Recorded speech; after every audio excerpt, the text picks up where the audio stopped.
The hatred she felt for the warrior who annihilated her world was the only thing keeping her alive, but fate would transform her into the unlikely protector of the orphaned children of her greatest enemy. If stories about the power of compassion to transform pain into hope resonate with you, subscribe to the channel so we can continue this journey together. The Sonoran Desert sun rose mercilessly, dyeing the smoke still rising from the remains of the ranch a sickly orange. For Elena, the world had ended at dawn. The smell of ash and gunpowder permeated the air, an epitaph for the life she had known, for her father's laughter and her mother's embrace. Walking among the rubble of her home, she was a ghostly figure in her own tragedy, her eyes vacant and her heart hollow. The grief was so overwhelming that it had transformed into a chilling calm, an inner silence where only one ember lingered. The incandescent hatred for the Apache warrior whose face would forever be etched in her memory. This hatred was her only foundation, the only beam that kept her from crumbling along with the adobe walls of her home. It was a barely audible sound that pulled her from her torpor, a muffled sob coming from where the old barn had stood. Heart hammering against her ribs, she moved slowly, each step stirring up a fine dust of mourning. Behind an overturned wagon, two small figures huddled, covered in soot and fear. They were children, a boy, perhaps 7, and a girl, barely more than a baby. As she wiped the boy's face, Elena's blood ran cold. The unmistakable features, the dark, piercing eyes, the bone structure that was a miniature replica of the man who had led the attack. They were his children. The children of the monster who had left her orphaned alone and with nothing. In that instant, she became the only barrier between them and certain death, a fate her soul screamed they deserved. A silent scream tore from Elena's throat. Justice, in its cruelest and most poetic form, was there at her feet. Leaving them behind would be simple. The desert, with its insatiable thirst and nocturnal predators, would do the work she would not dare to do with her own hands. It would be an eye for an eye, one family for another. The memory of her mother, dragged from home, burned in her mind, fueling the flame of revenge. She looked to the horizon, to the implacable vastness that stretched like a promise of oblivion. All she had to do was turn and walk, leaving behind the offspring of the serpent that had bitten her. For a long moment she allowed herself to savor this fantasy, the dark relief that retribution would bring. The boy watched her, unblinking, with a gravity unbecoming of his age, as if he understood the verdict weighing on her heart. But when the smaller girl, oblivious to the hatred surrounding her, began to cry a weak, helpless cry, something inside Elena broke. It wasn't compassion nor forgiveness. It was the echo of her own humanity, a stubborn fragment that refused to be pulverized along with the rest of her life. Becoming the same kind of creature that had annihilated her family was a desecration of their memory. With a sudden, almost violent gesture, she grabbed the boy's hand and lifted the little girl into her arms. The contact with their skin was repulsive, like touching burning coals, but she endured it. There was no tenderness in her touch, only the bitter resignation of someone shouldering an unwanted burden. They were her punishment, her penance. Without a word, she began walking away from the ruins, not toward a future, but simply away from that smoldering past. The first hours of their escape were a blur of dust, sun, and silence. The Sonoran Desert offered no solace, only a hostile vastness stretching beneath a blindingly blue sky. Elena walked with the urgency of a wounded animal, aimless, barely moving away from the epicenter of her pain. The girl in her arms was a dead weight, a physical burden that mirrored the weight on her soul, while the boy followed her silently, his small feet stumbling over the loose stones, but without a single complaint. The language barrier was a wall of ice between them. Every need, thirst, hunger, exhaustion, was a riddle to be deciphered through hesitant gestures and wary looks. To Elena, they were not children. They were the embodiment of her tragedy, and their every breath was an echo of the violence that had stripped her of everything. At dusk, the distant sound of horses and men's voices broke the desert monotony. A patrol, Mexican soldiers whose orders were clear. Any Apache, no matter their age, was an enemy to be eliminated. Panic, cold and sharp, pierced Elena's apathy. In an instant, the hatred she felt for the children was eclipsed by a more primal, ferocious instinct. She grabbed the boy, pulling him into the shadow of a rock formation, and covered his mouth with her hand, her gaze commanding silence. She placed the girl on the ground. Behind her, hiding her with her own body, becoming a human shield. Her heart pounded wildly, not from fear for herself, but from the sudden, terrible responsibility for those 2 lives she had, until that moment, despised. Protecting them was an impulse, not a choice. Elena's courage at this moment is what inspires us. If you feel this strength too, show your support by leaving a comment.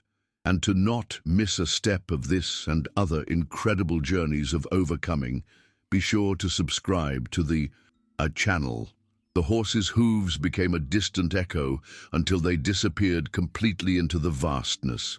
The dust settled, and the silence of the desert returned, but something had changed irrevocably. Elena loosened her grip on the boy's mouth, and her fingers trembled slightly. He didn't pull away. Instead, his dark eyes remained fixed on hers, and for the first time, there was not just fear in them, but something more complex. An assessment, perhaps even a glimmer of trust. They remained still. For a long time, the 3 of them huddled in the shadows, their breaths still labored. Their shared danger had forged a tenuous, unwanted connection. They were no longer just Elena and the children of her enemy. They were 3 hunted creatures united by a common threat, and Elena's armor of hatred had suffered its first crack, hair-thin but definitive. The night brought a biting cold and a desperate thirst. The little water Elena carried was gone, and panic began to set in. Her knowledge of this wild land was limited to the safe trails between ranches, not the secrets to surviving in its arid heartland. As she sat, exhausted and defeated, the boy approached. He watched her for a moment, then pointed to a low, seemingly useless cactus she had overlooked. With a sharp stone, he began to deftly dig at its base, revealing a thick, milky root. He cut off a piece and offered it to her. Hesitantly, Elena accepted it. The bitter liquid that trickled down her parched throat was not just water, it was a lesson. In that moment, the roles reversed. She was the ignorant one, and the Apache child, the guardian of an ancient knowledge that could keep them alive. The days that followed became a silent routine of mutual learning. That desert, which for Elena was a map of death and desolation, for the children was an open book. The boy, whose name she didn't yet know, taught her to identify the bird's call that indicated the proximity of water and to differentiate the tracks of a coyote from those of a wolf. He showed her how moss on a rock face could serve as a compass and how the behavior of ants could predict a sandstorm. The girl, in turn, possessed an instinct for finding the tenderest roots and the sweetest fruits hidden beneath the thorny foliage. Elena observed everything with a reluctance that gradually turned to admiration. She no longer saw them merely as symbols of her shattered past, but as holders of a profound and vital wisdom. In return, Elena offered them brutal knowledge of her own world. She taught them fear and caution, the language of the civilization that hunted them. Using the dirt floor as a chalkboard, she drew the figure of a soldier, showing them the glint of sunlight on a rifle, the distinctive sound of a military boot treading on gravel. Her lessons were harsh, with no room for childlike innocence. She forced them to stand still for long periods, to hold their breath at the slightest suspicious sound, and to cover their tracks with twigs. There was no tenderness in her methods, only the desperate urgency of someone who knows exactly what happens when they are found. It was a grim education, a legacy of her own tragedy that she now passed on as the most crucial of survival tools. The nights were the hardest part. The desert chill seeped into their bones, forcing them to huddle together in search of a shared warmth Elena was reluctant to accept. On one such night, under a sky encrusted with indifferent stars, she watched the children sleep. The moonlight softened their features, stripping them of the Apache identity that so tormented her and revealing only the universal vulnerability of childhood. The boy, in his sleep, frowned and emitted a low moan, likely immersed in a nightmare that mirrored Elena's own wakefulness. Without thinking, driven by a reflex she thought extinct, her hand reached out and rested lightly on his shoulder. The gesture lasted no more than a second, but it was enough to shatter the stillness of her heart. It was the first touch born not of need or anger, but of a forgotten vestige of tenderness. Their communication evolved from gestures to sounds. During a rest stop, the boy, with solemn seriousness, touched his chest and uttered a clear word, "Taza." Then he pointed to his little sister, who was babbling in his lap, "Nita." Finally, his finger turned to Elena, and his dark eyes gazed at her with silent expectation, an invitation for her to name herself, to join that fragile circle of identity. Elena's name stuck in his throat, a knot of loyalty to his dead. Speaking her name to them felt like a betrayal, but Taza's eyes didn't waver. He wasn't her enemy, just a boy who wanted to know who the woman was who kept them alive. Her voice hoarse and low, she finally relented, whispering her own name in the silence of the desert, sealing an invisible pact. The transition from duty to affection began with the heat of a fever. Nita, the youngest, became listless, and her previously sporadic crying turned into a constant feverish wail. At first, Elena felt a wave of irritation. The illness was a luxury they couldn't afford, a complication that would slow them down and make them vulnerable. The girl's every whimper was a nail in the coffin of her survival plan, a reminder of the fragility she had tried so hard to suppress within herself, which now threatened to destroy them all.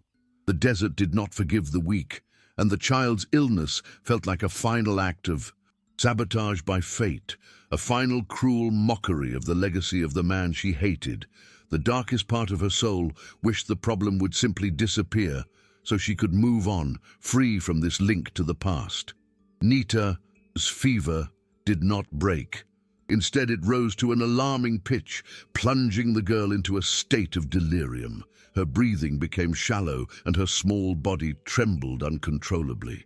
Taza, who had maintained remarkable composure until then, collapsed. He clung to Elena's clothes, tears streaming down his dusty face, his eyes begging for a solution she lacked. It was the absolute desperation on the boy's face that finally demolished Elena's last defenses. Looking at Nita's frail figure, she no longer saw the daughter of an Apache warrior. She saw only a child, small and innocent, fighting for every breath. Identity, tribe, blood, revenge, all dissolved before the primordial truth of a life about to be extinguished. Hatred became a distant echo, drowned out by the roar of a new instinct, the desperate need to save her. A feverish urgency gripped Elena. She scoured the arid landscape with a new purpose, no longer searching just for sustenance, but for salvation. Memories of her mother, preparing poultices and teas to cure the farm's ailments, came flooding back with painful clarity. She searched desperately for mugwort leaves to reduce fever and the willow bark her father chewed for pain. Using Taza's teachings, she found a succulent plant and squeezed its nectar onto Nita's parched lips.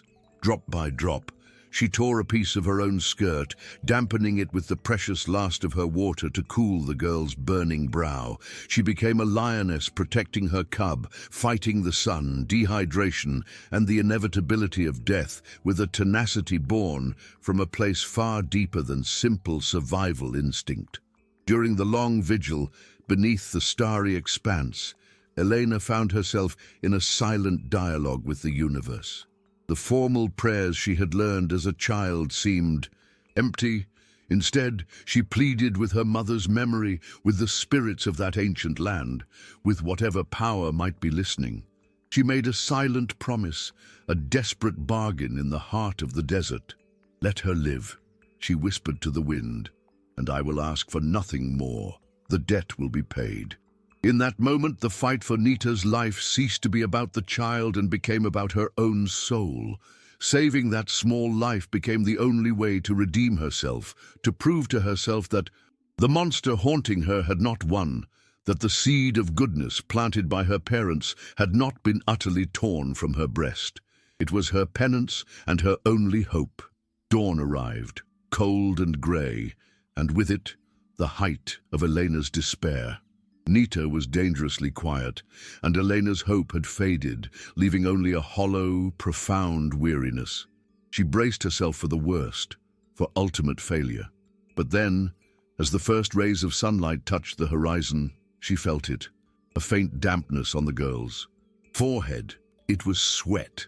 Nita's breathing, once a shallow breath, deepened, more rhythmic. The fever, the implacable enemy she had fought tooth and nail against, was finally subsiding, receding like a tide. A sob escaped Elena's lips, a sound at once of exhaustion and of relief so profound it hurt. The tears that followed were not of grief, but of raw, overwhelming gratitude. For the first time since the attack, she wept not for what she had lost, but for what, miraculously, was not lost. When Nita opened her eyes hours later, they were clear and focused. Weakly, she lifted her small hand, and her fingers closed around one of Elena's, a gesture of instinctive trust that sealed the transformation in her heart. Taza, who had watched the ordeal in terrified silence, came closer and rested her head on Elena's shoulder, an act of total surrender. In that moment, under the relentless Sonoran sun, the dynamic between them solidified into something new and undeniable. Elena was no longer a stranger, a reluctant captor driven by a shred of humanity.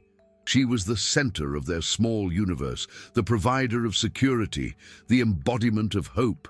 As she held Nita closer, feeling the warmth of her recovering body, Elena understood that the battle she had fought was not just for the girl's life, but for her own reason for being. Nita's recovery, Elena's priority shifted from daily survival to the search for lasting refuge. Luck, or perhaps fate, guided them along a series of nearly invisible trails to a hidden ravine where a trickle of water ran between the rocks. There, in a shelter built beneath a rocky outcrop, lived a man. He was an Apache, old and wrinkled as the desert earth itself, with eyes that held the wisdom and weariness of decades of conflict. His name was Nakai, a scout who had long since strayed from his tribe and the white men, living like a ghost in the wilderness. Seeing Elena, a mestiza, with 2 children of her people, his expression darkened into a mask of distrust. He raised an ancient rifle, the question in his eyes more menacing than any words. What was an enemy doing with children of his own blood? Elena didn't try to explain herself with words he might not believe. Instead, she simply continued caring for the children, cleaning Nita's face and sharing with Taza a piece of root they'd found. Nakai watched silently, his guard still up, but his sharp eyes noticing the details the story didn't tell. He saw the lack of fear in the children's eyes, the way Nita's body relaxed at Elena's touch, and how Taza held close to her, not like a prisoner, but like a cub near its mother. He, who had witnessed hatred destroy countless families, both Apache and Mexican, recognized in the scene before him something that defied the logic of that violent world, a cycle of revenge that had been broken. With a grunt that was more resignation than welcome, he lowered his rifle and tossed a piece of dried meat toward them. Nakai's acceptance was gradual, expressed not in words, but in actions. He became a silent and demanding teacher. He showed Elena the secret routes that wound through the canyons, paths that appeared on no Mexican map and were invisible to the untrained eye. He taught her to read the clouds, to predict the weather days in advance, and to set simple traps that guaranteed a modest but vital meal. More than that, he began to uncover the soul of his people. As he gazed at the stars, he told Taza, ancient Apache, stories, legends of creation and heroes, and Elena listened in the dim light, absorbing the cosmology of the culture she had been taught to despise. She learned that for Nakai's people, the land was not something to be possessed, but a living being of which they were a part, a lesson that resonated deeply in her new reality. As Elena and the children found precarious sanctuary, the threat stalking them gained a face and a name. Captain Morales of the Mexican army was a man forged in the brutality of the frontier, a manhunter whose reputation preceded him. Cynical and ruthless, he saw the Apache extermination campaign not as a duty, but as a necessary purification of the land. Amid the ruins of Elena's family ranch, he analyzed the tracks with cold expertise. His scouts had confirmed the death of the warrior he had been hunting for months, but something intrigued him. Delicate footprints, those of a woman walking away from the rubble, accompanied by two tiny tracks. He smiled, a gesture devoid of any warmth. The hunt was not over. For him, eliminating the cubs of the savage was as crucial as killing the warrior himself, ensuring that the line of resistance was nipped in the bud. The precarious tranquility of Nakai's refuge was the first to dissipate. The old scout, whose senses were attuned to the desert's subtlest rhythms, began to notice the signs. An eagle circling strangely in the sky, frightened by something on a distant ridge. The fine dust of a large herd of horses deposited on the leaves of plants miles away. Smoke from a camp where no sensible traveler would dare stop. It was Morales's claws closing in on the territory. Nakai's lessons became more intense, more desperate. He no longer taught her simply to live on the land, but to disappear into it. He forced her to practice the art of moving against the wind, of using the sun's reflection to dazzle an observer, and of distinguishing the sound of an army horse from a wild horse. The threat was no longer an abstraction. It was a presence breathing in the air. It was on a night when the wind howled like a foreboding spirit that the word was spoken. Elena was shoring up her shelter against the cold, her face illuminated by the small fire Nakai had allowed them. Taza watched her, his eyes reflecting the dancing flames. She had just given him the last of her own food, a gesture that had become as natural as breathing. He approached, and instead of calling her Elena, as he had been doing, he touched her arm and spoke a word in his language, a soft word, but one that struck her with the force of thunder. Shima. Nakai, across the fire, looked up, his eyes understanding the weight of that sound. It was the Apache word for mother. In that instant, the identity fate had imposed on her was finally named, not by her, but by the children she had saved. It was a title, an honor, and a sentence. Taza's words had barely settled on the night air when Nakai made his decision.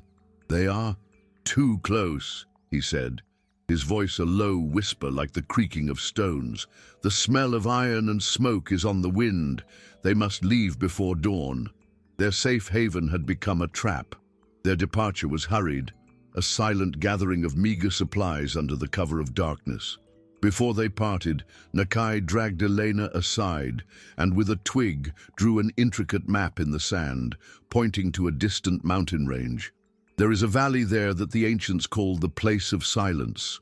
Few know how to find it. Follow the dry stream to the rock that looks like a falcon." He handed her an obsidian knife, his last gift. There was no formal goodbye, just a look of deep respect, a silent acknowledgement that her journey was now hers and the children's alone.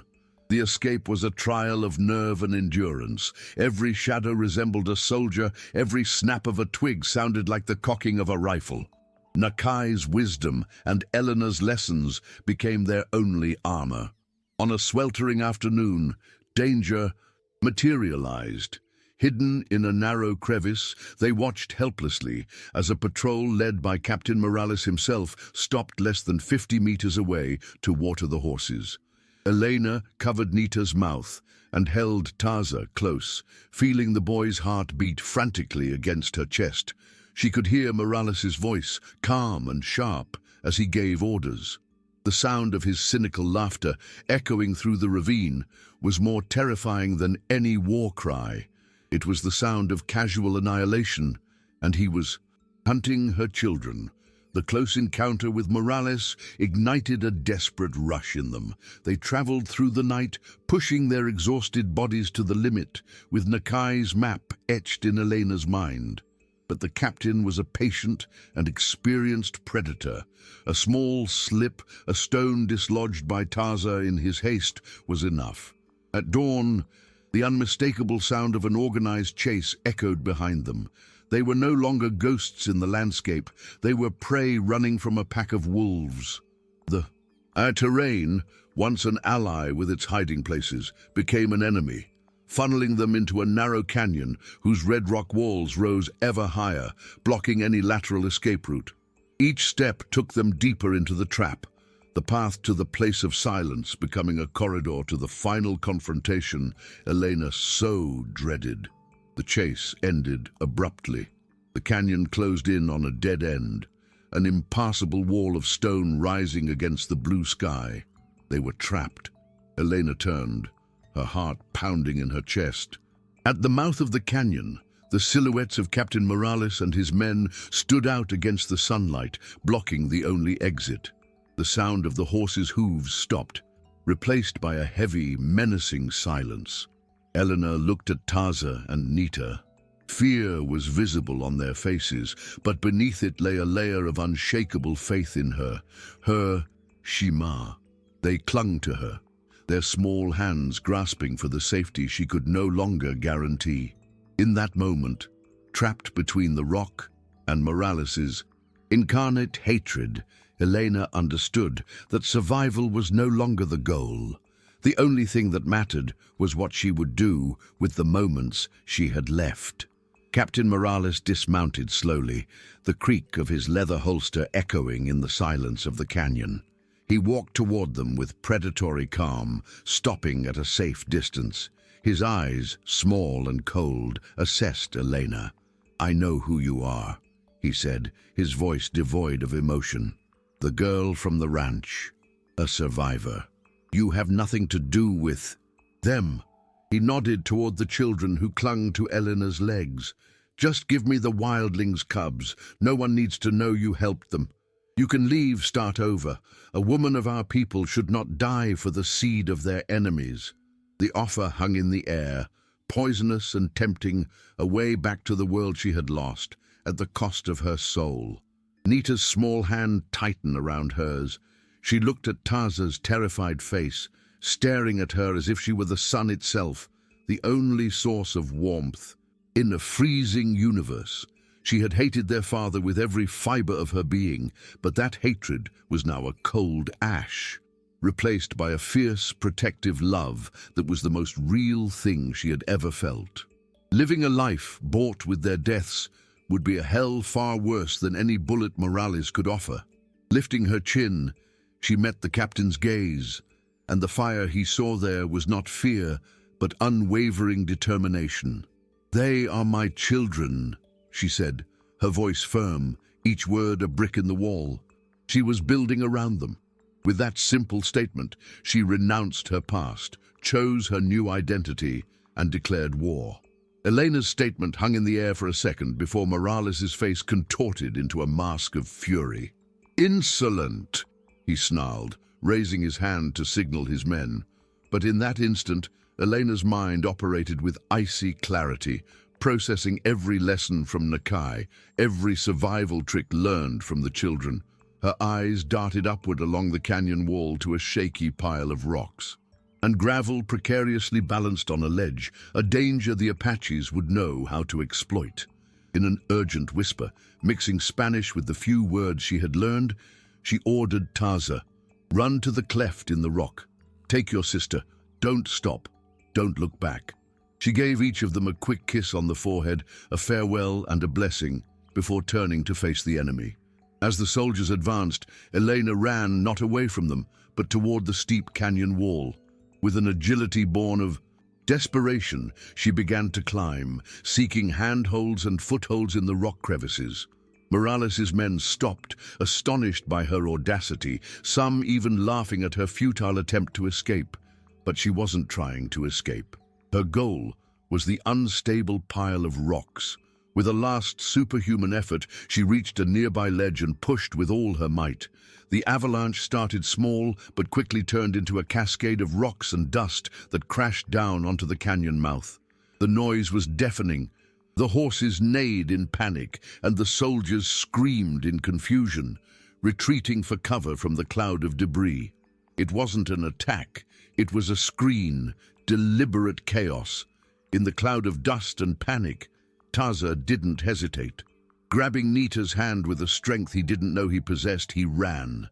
The world had become a din of falling rocks and men's screams, but the voice of his Shema was the only thing that mattered, a beacon amidst the storm. He pulled his little sister toward the narrow crevice Elena had indicated, a dark tear in the canyon wall that promised safety. For a last, fleeting second, he looked back and saw her, a defiant silhouette amidst the chaos he had created, his protector, his mother. Then he plunged into the darkness of the passage, taking with him the future she had just bought with her own sacrifice. The sound of her small, hurrying feet, swallowed by the rock, disappearing from the sight of her hunters.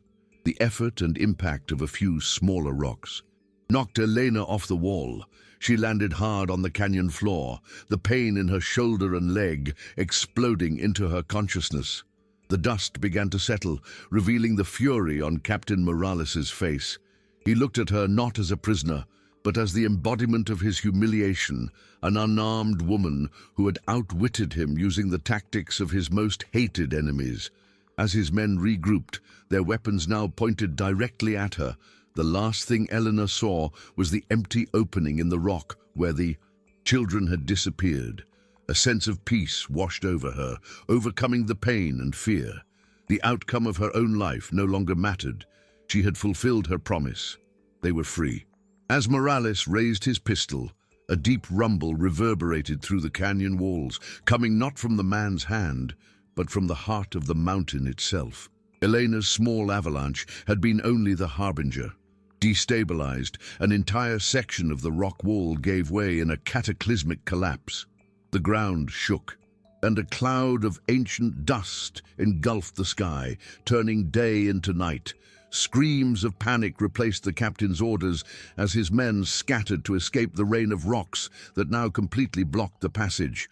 For Morales and his soldiers, the canyon had become a tomb.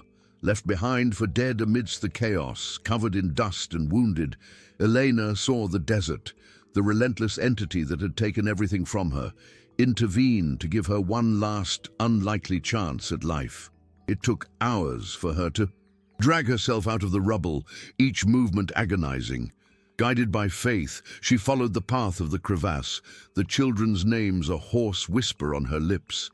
She found them huddled in a small cave, waiting for her with the terrified loyalty of those left behind. The relief on their faces at seeing her was like the sunrise.